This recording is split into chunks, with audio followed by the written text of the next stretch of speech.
Hi friends, welcome to my channel. ఈరోజు నేను చూపించే వీడియో వచ్చేసి ఇది ఖమ్మం ఎల్లంది క్రాస్ రోడ్ వెళ్ళే రూట్ అండి.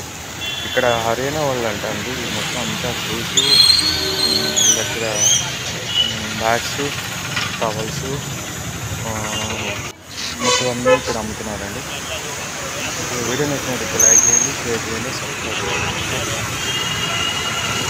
చలికాలంలో యూజ్ చేసే ఇవి రగ్గులండి. మనకి ఇవి కాళ్ళకు వేసుకునే పట్టాలు, బిందులు, ఇవన్నీ మొత్తం అన్నీ డోర్ కర్టన్స్, ఇవన్నీ మొత్తం ఇవి దగ్గర ఉన్నాయండి. ఓకే, ఎక్కడ ఇల్లు ఎక్కడ మీది?